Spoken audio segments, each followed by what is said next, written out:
Hey everyone, welcome to the first episode of the DWinning podcast. We're here with the legend himself, Dabledore. And today is actually the first podcast ever. It may get a little bit messy. I mean, we're going to see how it goes. It's the first one, so it may not be as smooth as we would like it to be. But we're gonna learn and improve. And the first step is starting out, and it's definitely something that I've been procrastinating on quite a bit. And it's also something we're going to talk about in this podcast. Hopefully, we're going to first get to know the legend himself a little bit better. And so we're going to fire the first question, which is probably the most common question, which is, how did you get into poker? I got into poker probably like 2.5 years ago. I was just on Twitch, and I randomly saw Jamie streaming. And I don't know why. I honestly have no idea why. On the front page, I don't even know why I started watching his stream, to be honest. I probably knew literally nothing about poker at that point. But for some reason, I watched his stream, and I'm like, damn, this is pretty cool. So in 2.5 years, you went from like nothing to what you are now, which is just, Yeah, and the thing is, I didn't even play for like 5 months after I was just watching his stream. I didn't even know you could play in America, really. And then somewhere I found out about like ACR and sites like that. So like November 2 years ago, maybe, I was like, oh shit, I can play poker. That seems like fun. I should try it out. Did you only watch Jamie Staples, or did you watch others as well? Was Jamie the main guy? I probably watched Jay Carver and Jamie and like Kmart, all the people who were there back in the day. Yeah, for sure. So from who do you feel like how did you improve your game the most? Like, did you just watch only Twitch, or did you also watch those beautiful Daniel Negreanu clips on YouTube? How to play pocket jacks? I mean, those are very good clips, but no, I really just watched Twitch in the beginning, and then eventually I like signed up for Tournament Poker Edge, right? Is that what it's called? TP, yeah. That was like the first real training I paid for. That's pretty cool. And we all know who you use now. No plug, by the way. Of course. Code DWstevie, or maybe not, but that could be the code. So yeah, when you got into poker, of course, you had to play in ACR because you were still living in America. So what games did you play the most in the beginning? Did you start out playing MTTs or Citigo, CAS? I played Cash in the beginning, not even on... I played on a different, like, really small American site. I played 2NL, of course. Not even those, and I was really bad, bro. I lost like $200 playing 2NL. It was so good. How did you deal with that in the beginning? Were you like frustrated? I don't even know. In the beginning, I had to like say like I don't even know how many hands at this point that was, but I was like, all right, I'm gonna play 500 hands today or something. I didn't even really like it, which was sort of weird. I was like, yeah, this is playing like 2 tables of 2NL or whatever. And then eventually I found that I could just go on ACR and started playing some like micro stakes tournaments, which was more fun. So then I actually was more into grinding than instead of just forcing myself to play 2 tables of 2NL. And yeah, for sure. Did you spend a lot of time off the table as well to improve, or were you just just winging it? Yeah, in the beginning, there's no way. No, I was just playing. I was probably studying a little bit, but it probably wasn't very useful studying, if we're gonna be honest. So at what point did you like really tell yourself, okay, it's really time to study and get better at this? I can make money off this, or was there even that thinking of like, oh, I can make money in this? Yeah, I don't know. I'm trying to think back. Was it more of a smooth transition towards that? I mean, I guess when I had my first like really big score at the time, it definitely was when I started taking it more seriously. But yeah, after that score, I think probably like maybe like March of 2 years ago, I guess it would be, I had like a 7K score in one of their online series tourneys. I like played a $5 satellite and got second or something. And I was just like, that was crazy. 7K was like an insane amount of money. Yeah, how did that? I mean, how did it feel? Of course, that was amazing. But Was that like really like the switch for you? Like, oh, I can actually like make a lot of money in it. And how did your parents react to that? My parents definitely did not like it at first. And they still don't. I'm sure they'd still prefer that I did something else, but now they're into it. But back then, yeah, they definitely didn't really like it, but it's hard for them to be too against it, when I liked it and I was making at least a little bit of money back then. Yeah, it makes sense. I remember the first time when I told my parents that, I think it was 3K in the big 750. And my mom just like literally just had to sit down. She's like, what? Like, did your parents have that as well? Or were they just like, oh, okay. Yeah, no, they were definitely pretty shocked, and I told them I made $7,000. Because are your parents like somewhat aware of like how the poker industry works, like how it, how much money there is Now they involved are. with it? Now Or, they are, but not back then. No, they had no clue. yeah, same with my parents. Um, so yeah, with what bankroll? So you started basically with 2NL. So did you like really work with like a bankroll, or were you then just like depositing I and if it was mean, gone? I deposited. I think I deposited $100 and then busted that, and I probably deposited $100 one more time, and I don't know. I deposited no more than like $250 or $300 overall, I'd say, before I stopped losing it. Yeah, you basically just never had to redeposit since. That's Oh good. yeah, Golden that's tip, good. chat. Don't Deposit less than that you withdraw. It works. It works. So yeah, how do you handle your bankroll currently? Like, do you really have like a really strict bankroll management? Do you separate it from like your life expenses, or is it just like one big pot and you just know I'm safe there? Somewhere in the middle, probably. Like, I have an Excel doc that basically has all my money, like this much in my bank account, this much in NetTeller, this much on all my other sites, which gives me like my total life roll, I guess you could say. And then from that number, I take out whatever. I take out a year's living expenses, so basically, no matter what, I can do whatever I want for the next year and not have to worry about money or anything. And then I take out, whatever. If there's anything like, all right, I'm going to need to pay taxes, take out some, and then basically I just end up with whatever number's left, and that's basically how I go with my bankroll. Yeah, I think it's actually a pretty good way to do it. Then you just always save and you don't have to worry about it too much on a day-to-day basis. And then I usually, like, as far as buy-ins or whatever, I like to have 400 or 500 for my average buy-in, but I shot take pretty aggressively within that. Yeah, makes sense. Sud actually asks, what would you do if it wasn't for poker? Ooh, I don't know. I mean, I'd probably still just be in university in Boston, but as far as after what I would do after that, I don't really know right now. Like, I'm not really into anything else right now, which is, it is what it is. But I mean, you don't just find interests, but I don't know. For the people that don't know, what were you studying? I was studying business, and I still am. Basically, I did a year and a half at university, like full time, and I was playing poker like a lot for the last 6 months of that, probably like almost full time playing poker while going to school, which was like summer of 2 years ago to Christmas of 2 years ago, or something like that, or to Christmas of, no, it wasn't even, yeah, last year. Basically, last year in the summer until Christmas, I was playing a lot and like at decent stakes. And then in November, obviously, had that nice little bank. Yeah, tell us a little bit more about that, because I know the story, but I think a lot of people don't know. And Hold'em guys asked, "What's the biggest score?" Well, this is his biggest score, so tell us a little bit about that. Yeah, so basically, up until that point, like I said, I'd probably been playing 3 or 4 months, like a decent amount at a 30 or 40 or 50 ABI, somewhere in there. And yeah, like I said, I like to shot take a little bit, so I ended up, can't pass up on the 265 1 million, especially when you're an American. Yeah, that's a tournament on ACR, guys. It's kind of the same as like the Sunday Million. Yeah, it's basically just the Sunday Million, and it runs on the America's Card Room. Yeah, so that was during a series, and I decided to play it. And then because I'm a DGen, I busted, and I'm like, all right, I'm firing a second bullet.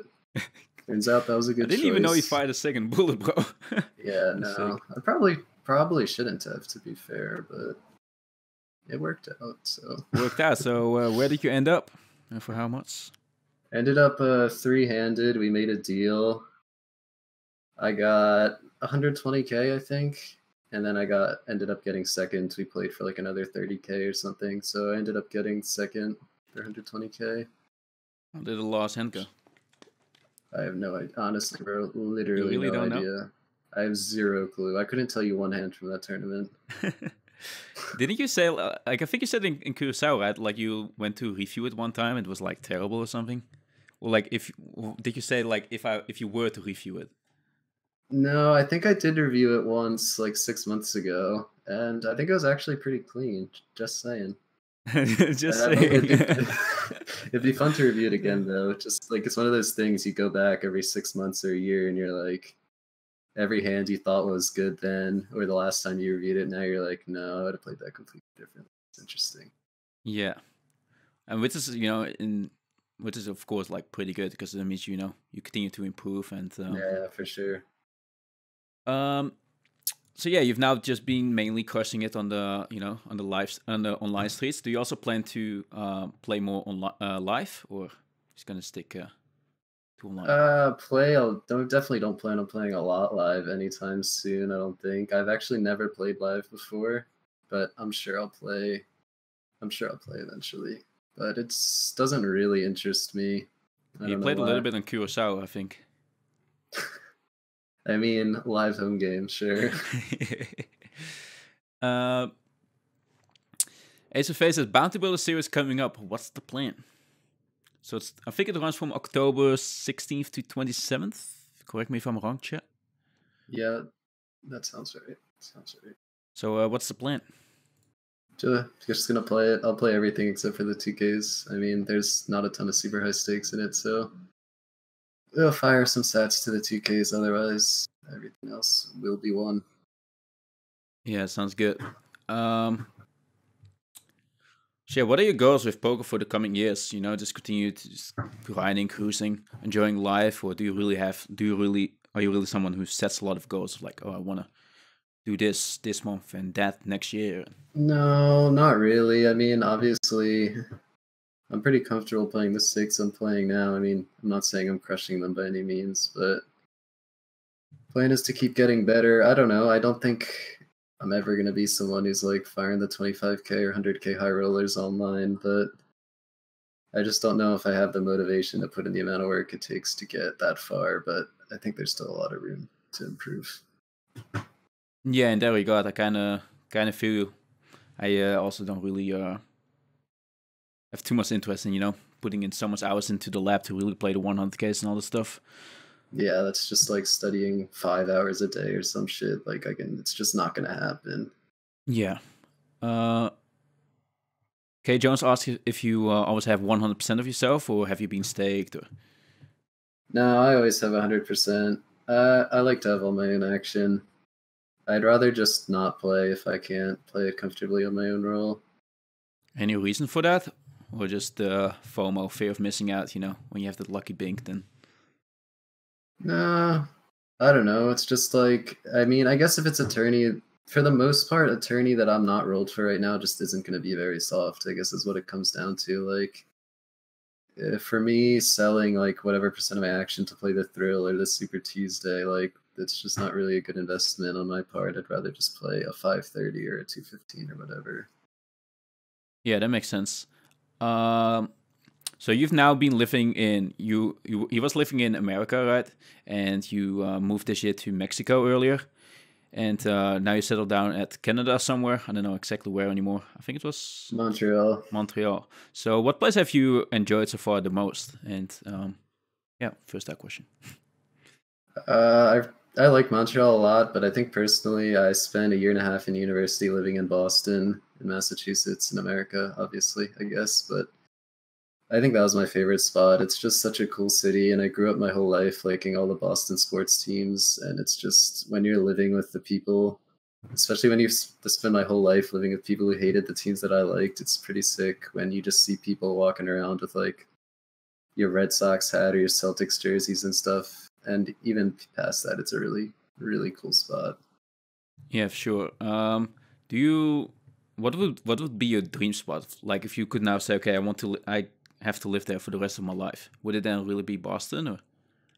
I mean, of places I've lived in so far, yes. So it's hard to say other places. I don't know. New York City would be pretty awesome, obviously. I don't know. I'd have to go to other places. Yeah, makes sense. Um, so yeah, we all know that poker can be a draining game, a lot of downswings. You were going on a downswing yourself earlier, and now with Powerfest, can swung it up again. So how do you deal with variance yourself? Is this something do you just continue clicking and don't bother it at all? Yeah. Personally, I don't really. It doesn't have that big of an effect on me. I mean, like, just when I first moved to Mexico at the beginning of this year, basically the first time I was ever playing full time, I went on a 35K downswing from like the first month and a half or 2 months. And like when it gets that bad, like yeah, at that time I was like, fuck, did I mess up? Maybe I really shouldn't have done this. But Yeah, is that at something that that you also point, talk about with your parents? Or do you just leave it no, I behind? try not to because the thing is they don't really understand obviously how the variance and all works, and it just makes them worry for the most part. Yeah, you just don't Like bother like if I explaining. really needed like emotional help or whatever, then yeah, I talk to them about it. But it's never gotten that bad, luckily. Yeah, that's good. Um, so Ben Sabine and stuff are like really keen on meditating, taking cold showers. Is that something that you do yourself as well, or you just prefer it hot? Yeah, no, I do cold showers. What I usually do, I just like do. I usually start with the normal hot shower, warm shower, whatever you want to call it, and then the last 5 minutes or whatever, pop it on cold. I like that. I used to meditate. I haven't been doing it a lot recently, not for any real reason. Just haven't really felt that urge or desire, but I think it for sure helps. Me personally, it's just like I don't really care about variants. Like I'll sit there playing and half the time I don't even watch all ins. I'm just like focusing on other tables, be like, oh, whatever, I guess I lost that one. Like just doesn't really matter to me. Yeah, I kind of noticed that on Curacao as well. Just clicking and like, oh, I posted this tournament, and you just continued registering, which is pretty cool. Do you use did you use any special apps for meditating, or were you just sitting on your own? I originally was using what's it called? Mind Headspace? Is it Yeah, called Headspace. Headspace? Yeah, yeah. Yeah, I used Headspace and did their guided stuff for a while, but now I just, if I meditate, I just sit there and do it for 5 or 10 minutes. But I think using an app like that is good to get started because, like, I had no clue what I was doing. I'd never meditated before I used that app. Yeah. Did you ever use Plant Mind? A lot of people, No, I think Ben. I've never used it. Yeah, I think Ben B said like Plant Mind is like great if you like really have to boost yourself up for a particular event or something, and Headspace is just way more for the long term, um, for way more long term effects. Yeah, I think apps like that, I think they're all really good to get you started in stuff you're unfamiliar with. But once you're experienced, you don't really need them, is my opinion. Makes sense. Uh, so yeah, do you then also have a morning routine? Do you like always take the cold showers in the morning? Do you take them in the evening? Yeah, as far as routine goes, yeah, I mean, I've been sort of out of my routine recently because I don't like getting out of bed, as it turns out. Yeah, Like, especially I don't like when know. you're living on your own and you can, you've got the time on yourself. You can just do whatever you want. Like I feel like Yeah. having some sort of routine may make it easier. Yeah, like I've had an alarm. I've always get up at 7:30, but basically I've just been sort of outsmarting my alarm the past few weeks. Like at first I just started turning it off when it went on and just laying in bed for like 2 hours, wasting the whole morning basically. And then I was like, all right, I'll put my phone on my desk. That way I have to get out of bed. First day I get up, turn my phone off, go back into bed. That sounds like me, bro. So In all honesty. yeah, my morning routine all comes down to the willpower to get out of bed, to be honest. Yeah. We've got a question. We kind of talked about a little bit in the beginning about the bankroll. So you mainly played MTTs in the beginning. Well, you started with cash and you switched to MTTs because you enjoyed it way more. What do Yeah. you believe is the best way to build a bankroll? You feel like a mix of both is best? Or? I mean, I don't know really. I think honestly, you should just play whatever it is you like, especially if you're building a bankroll. You're going to be playing like 25-cent tournaments or 2NL. Like, if you're learning anything about poker, you're going to beat any format you play at like a super high win rate. So it doesn't really matter. Just play what you like, I think, is going to be best for your mental health and your bankroll. Yeah, Komoktai is like right now, I think, doing a challenge regarding, cash games. He really wanted to be a, as I call, a red line crusher, chaser, that you always want to have a positive red line graph. If you guys don't know what the red line graph is, the red line graph is basically your non-showdown winnings. And yeah, it's busy with that. Do you red line warrior? Okay, Strips, that's you. The red line warrior, indeed. But yeah, that's not something that interests you. You just want to play to have fun, and it's something that you recommend, I guess. Then. Yeah, I think so. Especially when you're starting out, like I was just playing cash just because I didn't think I had any other options, and I really didn't like it. Like I was forcing myself to, like, all right, I got to play this volume. But I wasn't really getting better, and I was really just losing money because I didn't like it. So I didn't really want to study or get any better just because it didn't interest me. And I think it's just a lot easier if you play a format you like. Yeah, I hear you. On Curiosity, you were reading quite a bit. What is your favorite book, and not necessarily poker? I actually just finished reading a book called Sapiens. I think it's pretty popular. A lot of people have probably heard of it. It's basically the entire timeline of humanity from when we like first evolved from pre-human creatures into right now, and just how the world has basically become what it is today and how people have become what they are today. And I found it super interesting, and I would recommend it to anyone, really. What is your favorite game if it's not poker? What do you do when you're not playing poker, basically? Are you just chilling, watching Twitch, or Netflixing? Yeah, I've been watching a lot of Netflix. I play video games less than I used to. I used to play, especially before I started playing poker, I played a lot of video games. Now I'd probably just play an hour or two a day. I've usually end up playing Rocket League, which is not even because I love it that much, but it's just a really good way to hang out with some of my IRL friends. We play a lot. And yeah, I just like multiplayer games where I can hop in and mess around with my friends. Yeah, makes sense. So yeah, of course, we all have in our lives, our failures and our successes. What do you feel like? What failure has set you up the best for success later on in life? I would say probably that downswing at the beginning of the year. Because coming into that downswing, I was on like a sick heater, right? Like I was up 145K in like 6 months of playing, not even full time. So I was just feeling super good about my game, and I thought I could beat any tournament on the schedule, basically. But then after that, in January, after losing like 25K, I just sat and thought, like, I gotta stop this. I really have to like get serious about studying if I want this to work. And I think that really set me up for, the success I've been having through the rest of the year. Because it really opened my eyes that I wasn't as good as I thought I was. Yeah, have you always been like throughout your life? Have you always been somebody who was, full of confidence, or is it just, be a little bit dodgy, or do you really have to train yourself in that regard? Yeah, for sure. I definitely am not someone who's always had a lot of confidence just in anything besides poker. I think it's a lot easier to have when you have a lot of success, right? Like after a 120K score, it's hard to be like, yeah, I suck at poker. It's really hard to not think you're good at poker. But obviously you can still be bad. But yeah. Yeah, what has been your most worthwhile investment? Did you buy, I don't know, a fidget spinner? Some kind of like training site by Ben CB, Raise Your Edge or something like that, maybe. What is that? Well.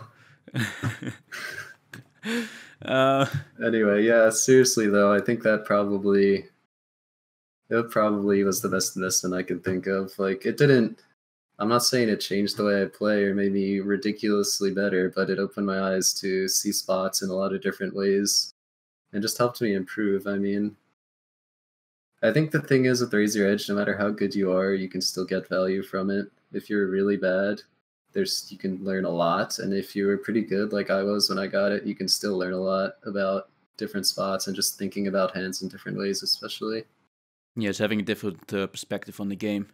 Yeah. Is that something also that you know, do you discuss a lot of poker with other people as well to get those different perspectives, or are you just more on your own? Yeah, a little bit, but I definitely am more on my own. I don't know, I'm pretty I guess you could say an introverted person. Like personally, I do almost all my studying on my own, which I think is fine as long as you have the knowledge to improve. Like right now, I feel for sure that I can study on my own and get better. Maybe in 6 months or a year, I'll feel like that isn't the case anymore. But for now, at least, I think my time I'm spending studying is valuable. Sounds good. Do you have any like absurd habits of, like, I don't know, you put your left sock on first, or well, for extra luck? Because maybe I have to No, try it. I mean, no, not for extra luck. I definitely probably do have some weird habits. Let me see if I can think of any. I don't know. Let's get back to that if I can think of something. Sounds good. What new belief has like really improved your life the most, and why is it Gary Vaynerchuk? Is Gary Vaynerchuk a belief now? I think so. The I mean, at least a the Church of mindset. Gary. Church of Gary, boys. But yeah, is there any like real belief that like changed your life? Was the most important? I mean, not changed my life maybe that much, but recently, the past maybe since I've been playing on my own, I've just been thinking a lot more about helping others and you know, sharing what you have with people who don't have it. So basically, what I'm saying is just that I want to. I don't have a lot of time to spend myself volunteering and doing stuff like that. Obviously, I could, but I think it's more valuable to just like donate as much money as I can. You know, I'd like to donate 10K or 15K to charities by the end of this year if I can, which basically I'm basically putting my time at the EV is higher for me of like volunteering at some food shelter or something. It's better off, you know, if I just play poker and I can make money, more money than would otherwise be useful, and I can give it to people who can use it more effectively than I can. Damn, that's really kind, man. Yeah. Yeah. Do you have any like real content creators that like help you mentally, or you just like take care of everything yourself? Like I feel like Gary Vaynerchuk helped me a lot, becoming more patient about stuff with stuff. People like Simon Sinek helped me a lot regarding leadership and stuff. Is that something that you're interested in, or it's not at all? A little bit. I'm not too interested in all that motivational stuff just because I feel like I don't really need it at this point, but I think it's the sort of thing that it's really useful when you need it. If you're having a rough time or you're in a big downswing or you lose confidence in your game, stuff like that can definitely help. But me personally, I don't really find a big use for it. But someone who did inspire me a lot, not directly related to poker, but Casey Neistat. I don't. Do you know Stevie? I'm sure Yeah, you he's. do. I think he might be. Is he Blogger. #1 YouTuber? I don't know, but he's definitely one of Yeah, but the the OGs and the biggest just the way channels. he lives his life in his vlogs, I used to watch them like every single day. He just, you know, was going all for what he wanted to do, and that just, I think it helps to give you the confidence that you can do what you want, even if it's not a traditional path, say. Yeah, no 9 to 5 job. Yeah. Um, what's the biggest thing you bought yourself after having a decent score? Are you somebody like who really celebrates the score, like Jamie No, Staples always bro. buys art? No, Do you not buy at all. Watsons? I don't even know if I bought anything with that Millie score. You've I any bought a goals? boosted board. You've any goals regarding that? Of like, oh, when I win 1 million, I'll buy a Lamborghini or something. No, I don't know. That sort of stuff just doesn't interest me. Sort of like what I was saying before about the charity stuff. Like, I'm not really interested in buying a lot of shit or anything really for the most part. I'm happy to just be able to, you know, pay my rent, go out for dinner whenever I want, order in whenever I want, not have to worry about just paying those day-to-day costs. And for the most part, otherwise, I'm not really into watches or cars or like buying super expensive clothing or anything like that. It just doesn't really interest me at this point. Yeah, do you plan on settling down somewhere anytime soon? Like now you've been hopping places. I mean, eventually, yeah, it'd be nice. Like, ideally, I'd like to have a place somewhere that I would spend, 6 or 8 months in the year, a place that I actually owned, and then I could travel to a couple other places the rest of the year, but definitely a far ways away from buying a nice apartment. So that's a Yeah, future goal, I guess. if you could pick like any spot and poker's legal there and all this stuff, would it be like a house in the woods? Would it be in the desert, at the beach? Uh, Where would you put it? Probably in a city, I guess. I mean, I just like having all the people around, all the activity. Sorry, I was laughing. Somebody asked desert. I mean, I don't know. Yeah. It might be calm. Cactus girls stuff up there. Oh boy, cactus girl.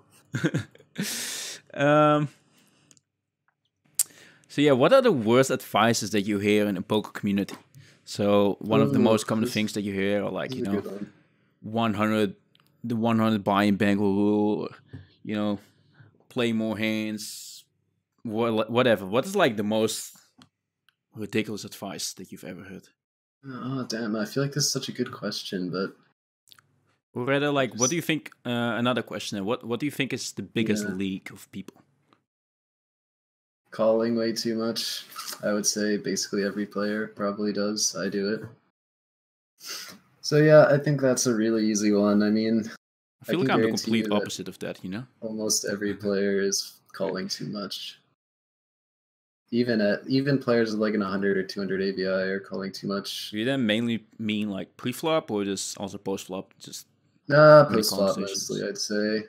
People just don't fold, which wouldn't be a problem if people bluffed enough, which everyone also doesn't do. So, Somebody asked, why don't you stream like Stevie? Is that something that you're just not interested in?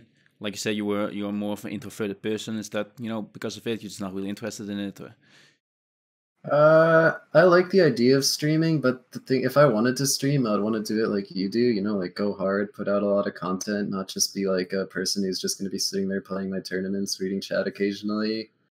But I just don't really think it's worth my time right now to spend hours a week doing social media and stream prep and stuff like that. So if I had like infinite time, then yeah, I'd stream. It seems like a good time, but I just don't think it's worth it right now. Makes sense. How old is he? He turned 20 3 months ago. Yep. I remembered. So yeah, when something bad happens or like something overwhelms you, how do you respond to that? Do you just let it go? Just try to be, as logical as about it as possible? Do you, cry for an hour, wank off? Yeah.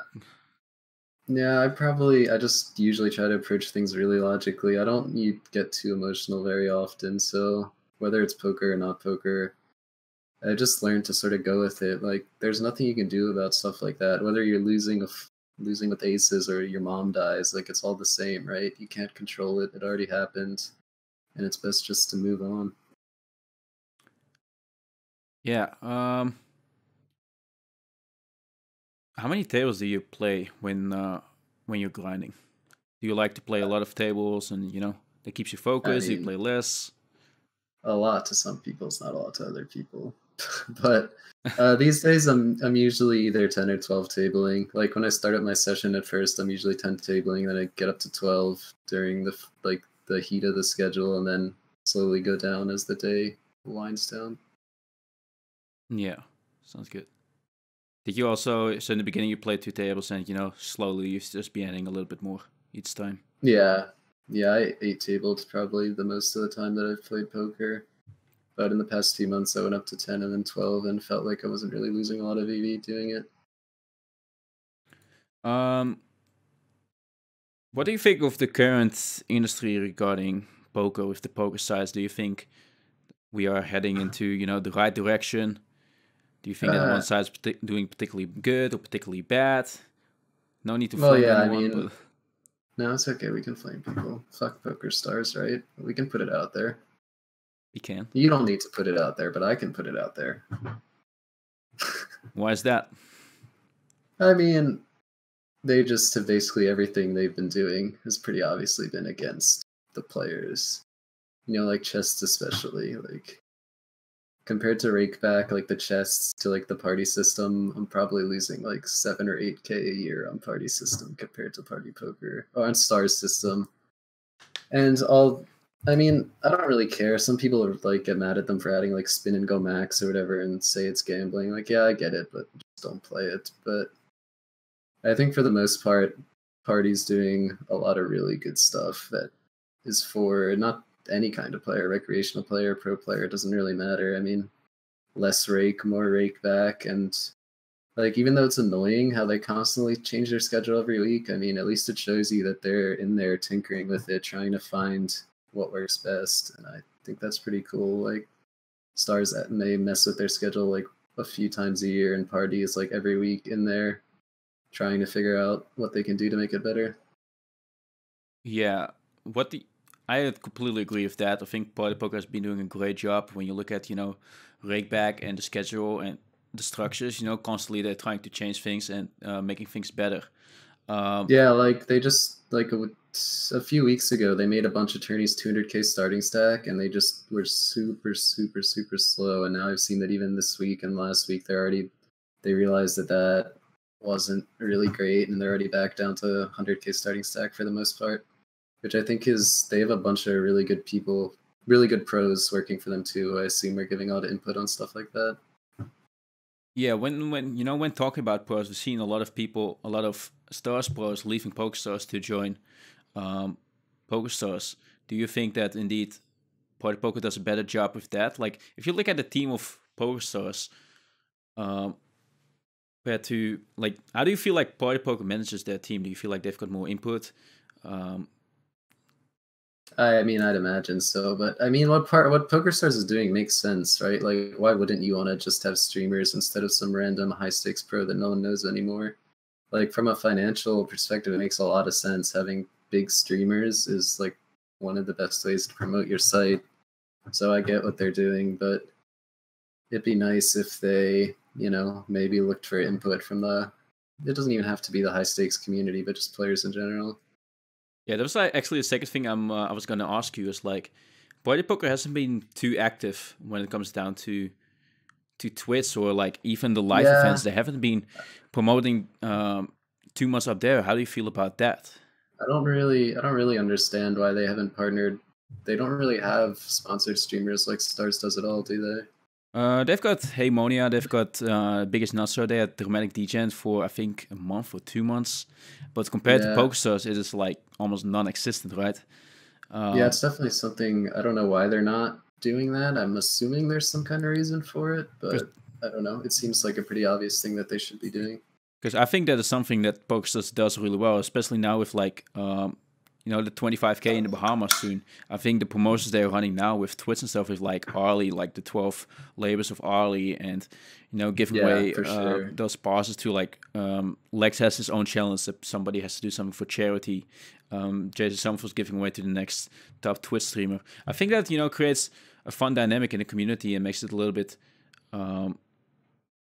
tighter and really like grows the community together. Yeah, for sure. I mean, they obviously know how to market. They're like a massive company compared to Party. I mean, maybe not PokerStars itself, but Stars Group and their ownership and all that shit. Like, they know how to market. And, like, that's good. Like you said, it creates a lot of cool stuff in Twitch and just in poker in general. So, yeah, they're definitely doing that right. Yeah, Ace of Faces, I think Party does a great job on the live events. I personally have never played a live event of Party Poker myself. You said you didn't play too much live either. What I can say about it myself is like the PokerStars events that I went to, those were pretty good. But like, if you look at like the broadcast of Party Poker, if you look at live events, it's not as big as PokerStars. Like most of the commentators, I do not know myself. Like, have you ever watched like a Party Poker live stream on Twitch for too long? No, definitely not. Because I think they run a lot of big live tourneys. Like that's not where they'd be falling. But you're right. The big Twitch broadcasts are always EPTs or the Bahamas or whatever. They're always Stars tourneys, and they always, like you said, they have the commentators that everyone knows. Yeah, I think that's just a pretty big shame, because I feel like if they would like do something with that, it would be like great promotion for the site. And I think it could also just help the poker community just grow on a whole, because I think a lot of people got into poker because of the shows they saw on TV. Now, well, that is not there anymore, but I think I see Twitch and YouTube kind of as the new TV. More Yeah, and more yeah, people. it's the new TV for sure. It just grows every single day, and so yeah, I was kind of disappointed that they haven't been diving into that too much. But yeah, of course, you are not the guy to ask why that is the No. case, other than what you think about it. And we asked, what is your thoughts on ACR as a site? I mean, we all know that ACR has some problems with parts and all this stuff. What's your opinion on that?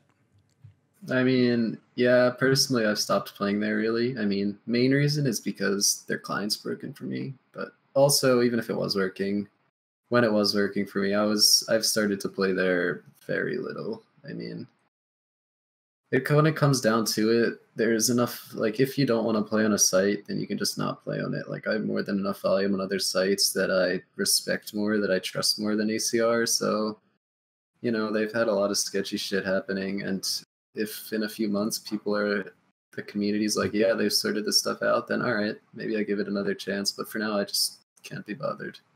Yeah, what sites do you mainly play on right now? Mainly I'm playing on Stars and Party, like probably the majority of my volume, a little bit on 888, and I would play a decent amount on ES as well, but they have strict deposit rules, so I'm currently broke there, and they won't let me deposit more, so I'll get back on there eventually. Yeah, what schedule are you on now? Are you what time do you start playing? I start playing at 10:30 my time, so right when the Bounty 215 starts. Yeah, which is like the start of the evening, basically for yeah, Europeans. I play the main schedule basically. Yeah, and I usually end up regging. I usually end up playing somewhere between 8 and 10 hours. I guess I reg a while usually. Do you grind every single day, or do you have scheduled days off to recharge? For the most of this year, I've probably been playing about 6 days a week. Last month with all the series, I played like 30 days straight or something like that, and now I'm probably gonna go back to something like that, 6 days a week. But I don't do a set schedule. Like if I'm feeling it 20 days in a row, then I'm gonna play. If I want to take a week off for some reason, then I'll do that. It doesn't really matter to me as long as it feels good, Yeah, I feel you. How much do you study? Moose was asking. All right, that's a good one. Recently I've been studying a bit less. I mean, probably at this point I'm studying not that much, maybe something like 5 or 7 hours a week. It's like an hour a day, maybe, give or take. But I mean, studying I think it comes down to a lot to what you want to accomplish. Like right now, I'm pretty confident that I can beat the stakes I'm playing at without studying anything. Like if I just played for 6 months, that would probably be fine. So it basically comes down to, do you want to move up and how quickly do you want to move up when it comes to studying? I feel like if I really wanted to be grinding 1Ks and 2Ks, then I'd be putting in a lot more hours studying than I am right now. Yeah. So how did Powerfest and WCube just ended? How did those series treat you? Did you enjoy them? Were the structures good? Schedule good? It was fun for sure. I mean, I ended up making a little bit in the month of September, which for a WCube or Scoop month, I mean, you for sure take it. But I basically bricked probably every single WCube tourney that's ever existed. So pretty happy to still end up making money last month. So yeah, well, did you have any big scores? I had a 26K score. I shipped one of the 215 Powerfest PKOs, but I fired a bunch of 1Ks and 530s last month, so how did that go? It ended up being a good month. Now I bricked probably everyone. I probably played like 10, 20 WCube 1Ks and 530s, cashed like 0. So if you want to look it up, you can see my stars graph continuing to go deep into the red. Deep into the red. Well, as long as you're up on the other sides, Yeah, for sure. At what point were you confident enough to put everything into poker and start moving for poker? So you were basically studying college and you had a big score. Yeah, I mean, it became a lot easier when I had an 120k score. But my plan was before that was still to probably start playing full time, just like 6 months later than I ended up playing. Actually, what happened was I didn't plan on moving to Mexico as early as I did. But the site I was living in New Jersey, and the site I was playing on, it was a ACR WPN skin, but they closed down. And since they have legal online in New Jersey, if you're 21, which I wasn't, and I'm not, you could play there. But basically, that site was completely anonymous and through Bitcoin. So even though I lived in New Jersey, I was still able to grind the WPN schedule, even though ACR or Bovada or Ignition or whatever, they won't let you play from New Jersey. But yeah, they closed down while I was on Christmas break back at home. So I was like, fuck, I don't really have a choice. If I want to keep playing, I have to move. So I basically set some things up, and then like a week later, I moved and started playing full time. And was there any main reason you decided to move to Mexico compared to, you know, other countries? Mainly because it was cheap and it was an easy and quick flight from home. Especially when I first started, like I just didn't want to have to worry about living expenses as much as I could. Did you ever play on global poker? No, I've never played on global. I've heard that it's super soft, but again, I think most of the action there is in cash games, and I don't really want to play cash and whatever. I think a lot of people spend a lot of time thinking about what sites to play on, and in the end, like it really doesn't matter that much. Like yeah, some sites are going to be softer than others, it's true, but if you're focusing on getting better, you're going to beat the tournament on either site. So I would just play and focus on getting better rather than spending so much time on game selection, site selection, all this stuff. Me personally, I'd rather just get better and play. Yeah, makes sense. Why is my graph on stars open, says Ace with Face? Because I don't know. I don't really care. If people are going to tag me as a fish because I'm down 50k, then good for them. It's not going to do them any good. I could block it, but whatever. I don't care. Why Tim is so much more interesting to you than cash?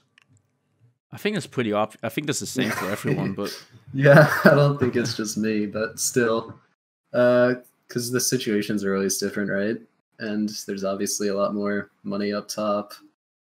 But yeah, I don't know. I occasionally get the itch to play cash, but it's just a little bit boring. I do like it. I think it's something that's good to play, especially when I was having a lot of trouble with 3-betting ranges and 3-bet pots. Like, just play cash and you have so many deep 3-bet pots. It's really good for doing reviews after the fact and running PioSims and stuff like that. So I think it's definitely helpful. But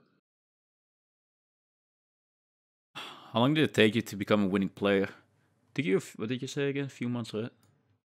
yeah, I was probably losing for like 3 or 4 months or something like that.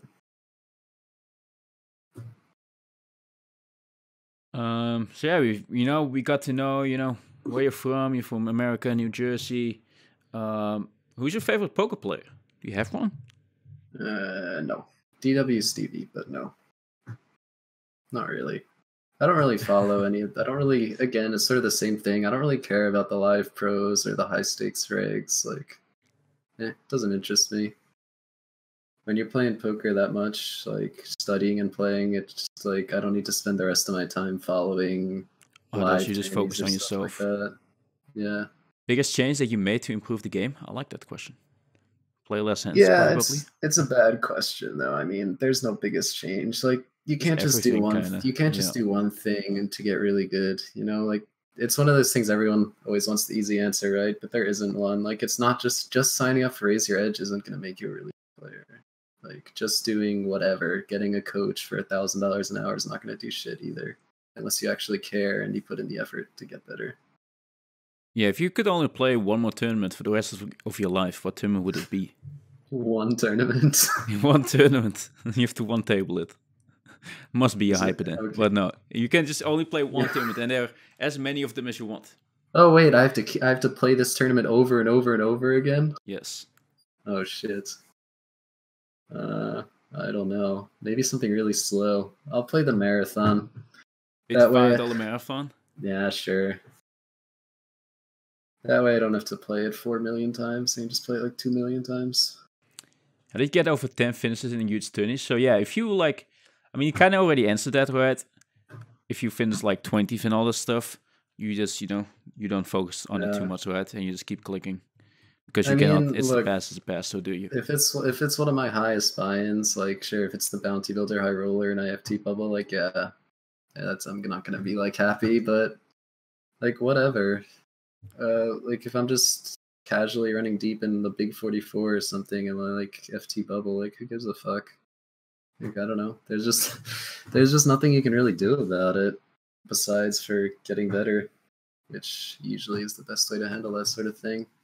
But yeah, if I FT bubble the Sunday Million or something, I'm still gonna be sad, but it's not gonna affect my play. And after the session, the next day, I'm gonna be fine. First you take the L and then you bounce back. Did I also scream and break keyboards in the beginning of my poker career? No, that might just be you, Big Toro. Sorry. Stripsa asks, are you planning on doing any travelings to Europe soon? Because I feel like Strips would like to join. For sure. I'm going to be moving to Europe after the holidays in December, so I'll be there. And then where are you planning to go? From there. To London with a couple of friends of mine. Are you going to stay there or just holiday? Yeah, no, stay there. Nice, sick. Yeah, it should be cool. It'd be nice to not be alone, you know? Yeah, have you guys already like booked an apartment? Or working on it. We're working on it. So yeah, I hope you guys, got to know Dabledore a little bit better. Got to know a little bit more about, his habits and how he worked his way up, about his investments, his mental game, how he deals with stuff. Do you have any words you live by? Any final words you live by? Oh, first final words, and then I want to hear, do you have any advice for Twitch chat? Any motivational talk? No, that's usually your department, Stevie. I'll let you handle the motivation. Thanks for tuning in that good, though, guys. It was fun, actually. You don't have any quote you live by? No, I'm sorry. I'm ruining your pod, but I'd rather be hated than loved for what I'm not. I'd rather be hated for what I am than loved for what I'm not. That's mine. It's the one I live by. I think that's Russ, actually. Just saying. It is, but it's a quote. You can choose your own quote. No. Listen to Russ, though. Plugging Russ on the pod. Plugging Russ, guess. Out. Is that your favorite? Who's your favorite artist? Russ, for sure. For sure, bro.